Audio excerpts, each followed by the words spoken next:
All right, drop that. All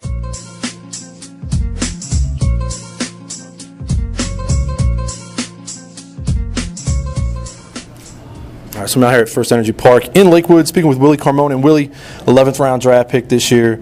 I just want to get your thoughts on your draft process. Now, a lot of guys will talk about, the way they tracked it, whether it's online or maybe if you had college ball, you missed it and then learned about it later. How'd you learn that you were picked by the Phillies, and then how'd you celebrate?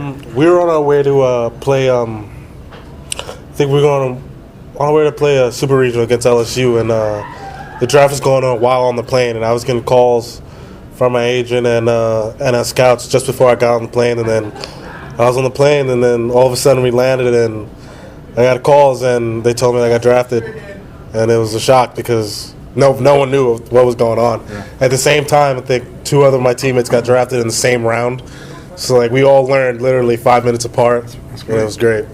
So, were the Phillies on your radar? Was that a team that had been in contact and had scouted you, or were you surprised that Philadelphia took you? It was definitely a team that I was interested in, and it just happened to work out that way. So you guys have to, you get this news, you get to celebrate a little bit, I guess. Guys getting taken in the same round, so you probably all celebrate together. How does that go, and how fast can you turn that off and have to go focus on the games you're playing? I mean, we celebrated until the next morning when we had to go play. But, it was a great feeling, and a feeling I'll never forget. Sounds really good. You began your pro career with the GCL Phils and posted great numbers there, 348 average, 2 homers, 20 RBI in 25 games. Just talk about early success there to your pro career. It was great. I got down there, and I just wanted to prove myself, and I worked hard and still work hard every single day, and it just happened to go well down there. Sounds good. And then you go up 2 levels. You come here, Class A full season Lakewood, and things have cooled off a bit. So you right now through 16 games, batting 150 with 5 RBIs. And just how does the drop in production affect your outlook, and what are you really focusing on right now? It's just a completely different level, and here you can't miss pitches because they'll make you pay, and it's just a learning process, and that's the way it goes. You're not always going to succeed, and there's going to be times when you struggle. There's times when you don't struggle, and that's just how it goes sometimes. Absolutely. And you spoke of, your collegiate team being on the road there, headed out to a super regional. Of course, that was Stony Brook University you were with. I just want to get your thoughts on playing with SBU. How does that prepare you for your pro career? We were always the underdog, and we always knew that we had to work a lot harder than everyone else, even in the snow and rain, because technically we didn't have the talent nor the facilities that everyone else had, and we just got used to being underdogs, and that's the way it is in minor league baseball. You have to work hard every single day to get where you want to be. Sounds good. And a lot of people haven't seen you play yet. Obviously, brand new to your pro career here. If you were asked to scout yourself, what types of things might you say? Very hard worker. Definitely not fast. Switch hit with power. Decent defensively, and just a hard-working kid. Cool. And you mentioned the defensive side of your game.